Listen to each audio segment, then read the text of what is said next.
কিছু রেখে যাচ্ছি, কিন্তু আপনাকে একটা কথা বলছি, মসজিদের জন্য কিছু দান সদকা করুন। যদি পরকালকে যদি সফল হতে চান, মসজিদে মাদ্রাসায় দান সদকা করুন। ইনশাআল্লাহ আপনি মৃত্যুর পরবর্তীতে আপনি ঘুমিয়ে ঘুমিয়ে কবরে সওয়াব পেতে থাকবেন। সুবহানাল্লাহ। আল্লাহ তাআলা যেন সংক্ষিপ্ত আকারে আমি আপনাদেরকে বোঝানোর চেষ্টা করলাম, আল্লাহ রাব্বুল আলামিন যেন বোঝানোর তৌফিক দান করে দেয়। আল্লাহুম্মা আমিন। এবার আসুন আমরা একটু শিরিক সম্পর্কে আলোচনা করে নেই। আল্লাহ রাব্বুল আলামিন কুরআনুল কারীমের ভিতরে আল্লাহ রাব্বুল আলামিন বলেছেন, ইয ক্বালা লুকমানুল লিইবনিহি ওয়া হুয়া ইয়াউদুহু ইয়া বুনাইয়া লা তুশরিক বিল্লাহ ইন্নাশ শিরকা লাযুলমুন আযীম। একবার ভাবুন, আপনারা কি লোকমানে হাকিমকে চেনেন? লোকমানে হাকিম নাম তো মনে হয় শুনেছেন। লোকমানে হাকিম ছিল একজন শিষ্টাচারপূর্ণ বাবা। লোকমানে হাকিম ছিল একজন ভালো বাবা। তিনি তার ছোট্ট সন্তানকে, যে সন্তানের বয়স হবে 5 থেকে 6 বছর, 6 থেকে 7 বছর বয়স হবে, লোকমানে হাকিম তার ছোট্ট ছেলেকে উপদেশ দিচ্ছে, শোনো বাবা, তুমি কখনো নারীদের ফাঁদে পড়ো না, তুমি কখনো শিরিক করো না, তুমি কখনো তুমি বিদআত করো না। এই লোকমানে হাকিম তার সন্তানকে ওয়াজ করতেছিলেন। এই ওয়াজটা আল্লাহ তাআলার কাছে এত পছন্দনীয় হয়েছে, আল্লাহ সুবহানাহু ওয়া তাআলার কাছে এত পছন্দনীয় হয়েছে, যে পছন্দনীয় হওয়ার কারণে আল্লাহ তাআলা লোকমানে হাকিমের নামে একটা সূরা নাযিল করে দিলেন। সুবহানাল্লাহ। যেই সূরাটার নাম কি? লোকমান, সূরাতুল লোকমান। শুধু তাই নয়, এই কথাটা পছন্দ হওয়ার কারণে আল্লাহ রাব্বুল আলামিন সূরা লোকমানের ভেতরে আল্লাহ রাব্বুল আলামিন ওই ঘটনাকে আল্লাহ রাব্বুল আলামিন মানব জাতির জন্য আল্লাহ রাব্বুল আলামিন পাঠিয়ে দিলেন। সুবহানাল্লাহ।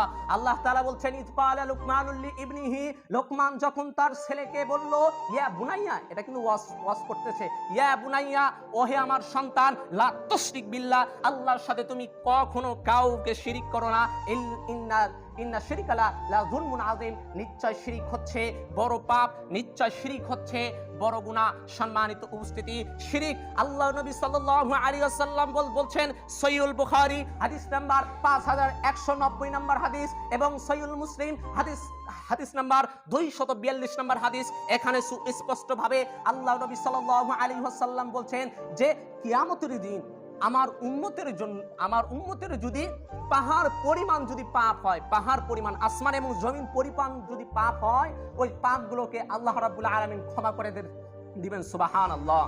কিন্তু শর্ত কিন্তু একটা, ওই পাপের ভিতরে যদি একটা শিরিক থাকে, আল্লাহ রাব্বুল আলামিন কখনো ক্ষমা করবেন না।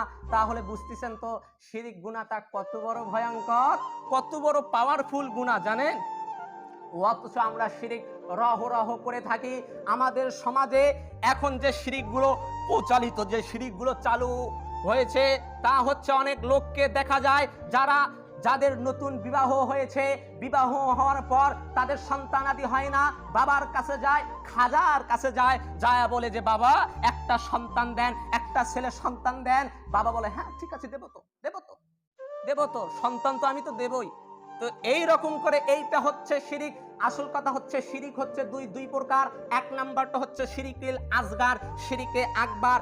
শিরিকে আসগার হচ্ছে ছোট শিরিক, শিরিকে আকবার হচ্ছে বড় শিরিক। শিরিকে আসগার ছোট শিরিক, যেমন আপনার ছেলে, এই চাচার ছেলে অসুস্থ, আপনার ছেলেকে আপনি বগুড়া জিয়া মেডিকেলে নিয়ে গেছেন, জিয়া মেডিকেলে নিয়ে যাওয়ার পর আপনার ছেলে সুস্থ ভালো হয়ে গেছে, আপনি এখন ডাক্তারকে বলছেন, ডাক্তার ধন্যবাদ, আপনার জন্য আমার সন্তানটা আজকে বেঁচে গেল, আপনি না থাকলে আমার সন্তানটা মরেই যেত। এই তো আল্লাহর উপর ভরসা না করে আপনি ডাক্তারের উপর ভরসা করলেন, এইটা হচ্ছে শিরিকে আসগার। আর শিরিকে আকবার হচ্ছে পীরের কাছে সন্তান চাওয়া। পীরের কাছে পীর বাবাকে বলা হয় যে বাবা সন্তান দেন, বাবা বলে হ্যাঁ দেব তো। আপনি শুনে রাখুন, আল্লাহ তাআলা সূরা যুখরুফের ভেতরে, নাম কি? সূরা যুখরুফ। এই সূরা যুখরুফের ভেতরে আল্লাহ রাব্বুল আলামিন সুস্পষ্ট ভাবে বলেছেন, আমি আল্লাহ যাকে ইচ্ছা করি তাকে ছেলে সন্তান দেই, যাকে ইচ্ছা করি তাকে শুধু মেয়ে সন্তান দেই, আর যাকে ইচ্ছা করি না তাকে ছেলেও দেই না, মেয়েও দেই না। আসল কথা হচ্ছে কোনো পীর আপনাকে সন্তান দিতে পারে না, কোনো ওলি আপনাকে সন্তান দিতে পারে না, তিস্তি আপনাকে সন্তান দিতে পারে না, দেওয়ান মাগি আপনাকে সন্তান দিতে পারে না, ফুরফুরে আপনাকে সন্তান দিতে পারে না, তাবিজ বাবা আপনাকে সন্তান দিতে পারে না। সন্তান দেওয়ার মালিক কে? একমাত্র আল্লাহ। আল্লাহ তাআলা মানুষকে সন্তান দিবেন, কোন পীর আপনাকে কোনোদিন সন্তান দিতে পারে না। আরেকটি শিরক এখন বর্তমানে চালু রয়েছে, যেমন কোন সন্তান এখন আপনার 5 থেকে 6 বছরের শিশুকে তার গলায় তাবিজ ঝুলে দেওয়া হয়। এইটা এক শ্রেণীর আলেম রয়েছে, এক শ্রেণীর হুজুর, এক শ্রেণীর খতিব, যারা তাবিজ বিক্রি করে, ইমাম সাহেব তাবিজ বিক্রি করে। ইমাম সাহেবকে বলা হয় এটা কি হালাল? ইমাম সাহেব বলছেন হ্যাঁ এটা হালাল। তো দেখুন আল্লাহ নবী সাল্লাল্লাহু আলাইহি ওয়াসাল্লাম বলছেন, সহিহ মুসলিম হাদিস নাম্বার 179 নাম্বার হাদিস, এখানে আল্লাহ নবী সাল্লাল্লাহু আলাইহি ওয়াসাল্লাম বলছেন, মান তাআল্লাকা তামিমাতান ফালা আতাম্মাল্লাহু লাহু, যে ব্যক্তি তাবিজ ব্যবহার করবে আল্লাহ তাআলা তাকে পূর্ণতা দিবেন না, আল্লাহ তাআলা তাকে পূর্ণতা দিবেন না। এখন আপনার হুজুরের সাথে আল্লাহ রাসূলের কথা মিলান তো। আপনার হুজুর বলছে তাবিজ হালাল, আর আল্লাহ রাসূল বলছেন তাবিজ হারাম, আপনি কোনটা মেইনটেইন করে নেবেন বলেন? আল্লাহ রাসূলেরটা। এই জন্য তাবিজ চিরতরের ভেতরে হারাম। যাদের এই রকম রয়েছে তারা আজকে এখনই তারা কেটে ফেলে পাক মেরে দিন, কখনো তাবিজ ব্যবহার করবেন না, আল্লাহ তাআলা পূর্ণতা দেবেন না। সম্মানিত উপস্থিতি, আল্লাহ নবী সাল্লাল্লাহু আলাইহি ওয়াসাল্লাম তার হাদিসের ভেতরে আল্লাহ নবী সাল্লাল্লাহু আলাইহি ওয়াসাল্লাম সুস্পষ্ট ভাবে আল্লাহ নবী সাল্লাল্লাহু আলাইহি ওয়াসাল্লাম বলেছেন, وقال رسول الله صلى الله عليه وسلم, আল্লাহ নবী সাল্লাল্লাহু আলাইহি ওয়াসাল্লাম বলেছেন, আন আব্দুল্লাহ ইবনে আমর রাদিয়াল্লাহু তাআলা আনহু قال قال رسول الله صلى الله عليه وسلم মিসকাতুল মাসাবি 2 নম্বর অধ্যায় পৃষ্ঠা নাম্বার 16 হাদিস নাম্বার 16 হাদিস নাম্বার 121, এখানে আল্লাহ নবী সাল্লাল্লাহু আলাইহি ওয়াসাল্লাম দেখুন কত সুন্দর ভাবে বলতেছেন, আল কাবাইরু, সবচেয়ে বড় গুনাহ হচ্ছে, এই যে দেখুন আল্লাহ নবী বলছেন আল কাবাইরু, সবচেয়ে বড় গুনাহ হচ্ছে ইশরিক বিল্লাহ, আল্লাহর সাথে শিরিক করা। 2 উকুকুল ওয়ালিদাইনে, পিতা মাতার সাথে বেয়াদবি করা। 3 ওয়াকাতলুন নাফসে, মানুষকে হত্যা করা, আল্লাতি হারামাল্লাহু ইল্লা বিল হক, যা আল্লাহ রাব্বুল আলামিন হারাম করেছেন। তার মানে বড় পাপের মধ্যে 1 নাম্বার পাপ কি পড়লো? আল্লাহর সাথে কাউকে শিরিক করা। শিরিক তো করবেন, শিরিক কখনো করা যাবে না। সম্মানিত উপস্থিতি, সময় সংক্ষিপ্ত, আরো কিছু বিষয় আলোচনা করা লাগবে। আরেকটি বিষয় আপনাদেরকে সতর্ক করে দিচ্ছি, বিশেষ করে এটি মা এবং বোনেরা শিরিক করে থাকেন। আচ্ছা, আপনারা কি জামাটা কলা চেনেন? জামাটা কলা, মা এবং বোনেরা তাদের সন্তানকে জামাটা কলা খেতে দেয় না। কেননা যদি আমার সন্তান জামাটা কলা খায়, সন্তানের 2টা সন্তান হবে, আমার তার মেয়েকে জামাটা কলা খেতে দেয় না, কলা খেলে নাকি 2টা সন্তান হবে। আচ্ছা, ওই কলা কোনোদিন সন্তান দিতে পারে? ওই জামাটা কলা কোনোদিন সন্তান দিতে পারে না। এইটা হচ্ছে শিরিক, এইটা হচ্ছে শিরিকে আকবার, বড় শিরিক। আপনি আল্লাহর কাছে না চেয়ে আপনি ওই কলাকে বিশ্বাস করলেন যে এই কলা খেলে 2টা সন্তান হবে। আচ্ছা, যদি কলা খেলে যদি 2টা সন্তান হতো, অনেক মানুষের কিন্তু সন্তান হয় না। আচ্ছা, তাদের স্ত্রীকে ওই জামাটা কলা খেলে দিয়ে তো স্বামীর দরকার নাই, বিবাহ করার কোনো দরকার নাই, ওই কলা খেয়ে দিবে সন্তান হয়ে যাবে, তাই না? কিন্তু দেখুন, এই জিনিসগুলো আপনারা অবশ্যই সাবধান হয়ে যাবেন। আল্লাহ রাব্বুল আলামিন যেন এই শিরিক থেকে যেন বাঁচার তৌফিক দান করে দেয়, আল্লাহুম্মা আমিন। সম্মানিত উপস্থিতি, এবার আসুন বিদআত সম্পর্কে আমরা বিস্তারিত জেনে নেই। এই বিদআতটা আসলে কি? সবাই মনোযোগ দিয়ে শুনবেন, কেউ ঘুম আসার চেষ্টা করবেন না। আল্লাহ রাসূল সাল্লাল্লাহু আলাইহি ওয়াসাল্লাম বলেছেন, যে ব্যক্তি মসজিদে এসে, ইবাদতখানায় এসে যে ব্যক্তি ঘুমন্ত অবস্থায় থাকে, আল্লাহ রাসূল সাল্লাল্লাহু আলাইহি ওয়াসাল্লাম বলেছেন আল্লাহ তাআলার রহমতের ফেরেশতা তার উপর লানত করতে থাকেন, নাউজুবিল্লাহ। তাহলে আমরা মসজিদে আসে আমরা ঘুমিয়ে থাকি, আমি গুরুত্বপূর্ণ কথা বলছি, আর আপনারা মসজিদে এসে অনেক লোককে দেখা যাচ্ছে তারা ঘুমিয়ে আছেন।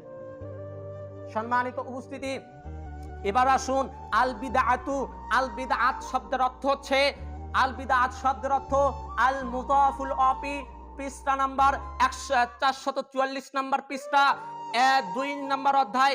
এখানে আল বিদআতু শব্দের অর্থ, ওখানে মুসান্নিফ ধরেছে যে নতুন কিছু আবিষ্কার করা, নতুন কিছু সৃষ্টি করা। বিদআত হচ্ছে নতুন কিছু সৃষ্টি করা।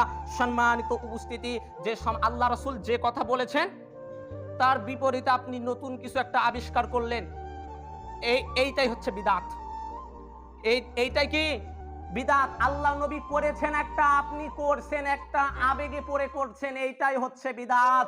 আল্লাহ রাসূল সাল্লাল্লাহু আলাইহি ওয়াসাল্লাম বলেছেন, যে আন আয়েশা রাদিয়াল্লাহু তাআলা আনহা قالت قال رسول الله صلى الله عليه وسلم আয়েশা রাদিয়াল্লাহু তাআলা আনহা থেকে বর্ণিত আল্লাহ নবী সাল্লাল্লাহু আলাইহি ওয়াসাল্লাম বলেছেন যে এই হাদিসটা রয়েছে আপনার সহিহুল সিলসিলা সহিহ হাদিস নাম্বার 511 এবং মিশকাতুল মাসাবি 140 নম্বর হাদিস 1 নম্বর ফসল। এখানে আল্লাহ নবী সাল্লাল্লাহু আলাইহি ওয়াসাল্লাম বলছেন মান আহাদাসা ফি আমরিনা হাযা মা লাইসা মিনহু ফাওয়ারাদ্দুন, যে ব্যক্তি আমার দ্বীনের মধ্যে নতুন কিছু আবিষ্কার করলো, নতুন কিছু সৃষ্টি করলো, তা প্রত্যাখ্য, তা বাতিল, তা গ্রহণ করা যাবে না। কোন পীর যদি বলে তবুও গ্রহণ করা যাবে না, গ্রামের নেতা খেতা যদি বলে তবুও গ্রহণ করা যাবে না, গ্রামের সব মানুষ একদিক তবুও গ্রহণ করা যাবে না।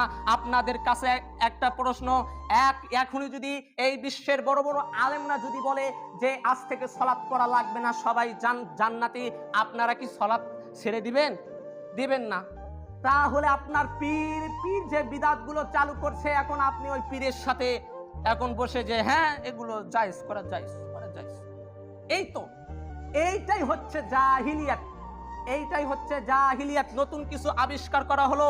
আল্লাহ নবী সাল্লাল্লাহু আলাইহি ওয়াসাল্লাম বলেছেন ওয়া আন আয়েশা রাদিয়াল্লাহু তাআলা আনহা قالت قال رسول الله صلى الله عليه وسلم من عمل عملا صالحا ليس عليها امرنا فهو رد, যে ব্যক্তি এমন আমল করলো যা আমার নির্দেশনার ভেতরে নাই, তা প্রত্যাখ্য, তা বাতিল, তা বয়কট করতে হবে। সম্মানিত উপস্থিতি, এখন আমাদের সমাজে, শুধু আমাদের সমাজে নয়, প্রত্যেকটা প্রায় মসজিদে যে বিদআতগুলো চালু আছে, এখনো বর্তমানে সেই বিদআতগুলো চালু হয়েছে। আহারে, এই বিদআত যদি কোনো ব্যক্তি করে, ওর বর্তমান আমল গ্রহণযোগ্য হবে না। আল্লাহ নবী সাল্লাল্লাহু আলাইহি ওয়াসাল্লাম বলছেন মান রাগিবা আন সুন্নতি ফালাইসা মিন্নি, যে ব্যক্তি আমার সুন্নতকে অবজ্ঞা করলো, যে ব্যক্তি আমার সুন্নতকে ফেলে দিল, সে ব্যক্তি আমার উম্মতের অন্তর্ভুক্ত নয়, সে ব্যক্তি আমার উম্মতের অন্তর্ভুক্ত নয়। সাধারণভাবে আপনাদেরকে বিদআতকে ধরে দিচ্ছি ইনশাআল্লাহ তাআলা, তা আপনাদের সমাজে মনে হয় নাই। মানুষ মারা যাওয়ার পর 3 দিন অথবা 40 দিন পরে চল্লিশা করা হয়, হয় না? চল্লিশা করা হয়। আপনার হুজুরকে আপনি চল্লিশার দাওয়াত, আপনার বাবা মারা গেছে, আপনার হুজুরকে আপনি দাওয়াত দিবেন, দাওয়াত দিয়ে নিয়ে আসার পর আপনার হুজুরকে আচ্ছা তারে খাওয়াবেন, খাওয়ানোর পর ঘরে নিয়ে যে বলবেন হাদিস বাই করো, হাদিস তুমি বাই করো, তারপর তুমি এখান থেকে যাবা, আপনার হুজুরকে বলবেন। এইরকম চল্লিশা মানুষ যে মারা যাওয়ার পর চল্লিশা খায়, এইটা সম্পূর্ণরূপে বিদআত। এখন আপনাদের প্রশ্ন থাকতে পারে, হুজুর আপনি কেন বিদআত বললেন? প্রমাণ দলিল অবশ্যই আছে। সহিহ মুসলিম হাদিস নাম্বার 1155 নম্বর হাদিস। এখানে আল্লাহ নবী সাল্লাল্লাহু আলাইহি ওয়াসাল্লাম বলছেন, একজন সাহাবা ইয়ামান দেশে বিদেশে, অর্থাৎ আমরা বাংলা ভাষায় বলছি বিদেশে আর কি, ব্যবসা বাণিজ্য করে। এমন সময় তার মা মারা গেল, ওখান থেকে তো আসা সম্ভব নয়। তার মা মারা যাওয়ার পর ওই ব্যক্তি 3 থেকে 4 বছর পর যখন মক্কাবাসীতে অর্থাৎ মদিনাবাসীতে যখন ফিরে এলো, আসার পর ও ব্যক্তি আল্লাহ রাসূল সাল্লাল্লাহু আলাইহি ওয়াসাল্লামের কাছে, ওখান থেকে সরাসরি আল্লাহ রাসূল সাল্লাল্লাহু আলাইহি ওয়াসাল্লামের কাছে গেল। আল্লাহ রাসূলকে বললেন, ইয়া রাসূলুল্লাহ, ইয়া হাবিবাল্লাহ, আমার মা তো মারা গিয়েছে, এখন আমার মায়ের জন্য কি করণীয়, আমি আমার মায়ের জন্য কি করতে পারি? আল্লাহ নবী সাল্লাল্লাহু আলাইহি ওয়াসাল্লাম বলছেন, তুমি তোমার মায়ের জন্য তোমার সবচেয়ে পছন্দনীয়, তোমার কাছে যেটা সবচেয়ে পছন্দনীয়, তুমি তোমার মায়ের জন্য সেইটা আল্লাহ রাস্তায় দান করে দাও। সুবহানাল্লাহ। তখন ওই ব্যক্তি মনে করলো যে আমার তো পছন্দনীয় জিনিস তো একটা খেজুর বাগান, আমি ওই খেজুর বাগানটা আল্লাহ তাআলার রাস্তায় ইসলামের প্রতি আমি দান করে দিলাম। সুবহানাল্লাহ। সেখানে তো আল্লাহ রাসূল বলতে পারতেন যে তুমি 10 জন ফকিরকে খাওয়াও, তুমি 10 জন মিসকিনকে খাওয়াও, তুমি 100 জন মিসকিনকে খাওয়াও, কিন্তু আল্লাহ রাসূল এইটা বলেননি। আল্লাহ রাসূল বলছেন তোমার সবচেয়ে প্রিয় জিনিস তুমি দান করে দাও। আপনার হুজুর এখন কি বলে এইটা জায়েজ, আর এইটা হচ্ছে টাটকা বেদাত, এই বেদাত, এগুলোর কাজ হচ্ছে বেদাত। আপনি যখন কোনো একজন ছেলের তার বাবা মারা গিয়েছে, তার বাবা মারা যাওয়ার পর 3 দিন পরে চল্লিশা তার আত্মীয়দেরকে ডাক দিয়েছে, গ্রামের যারা বয়স্ক, যারা মুরব্বী, যাদের অর্থ সম্পদ ভালো, তাদেরকে ডাক দিয়েছে খাওয়ানোর জন্য। আচ্ছা, ওনার বাবা মারা গিয়েছে, এখন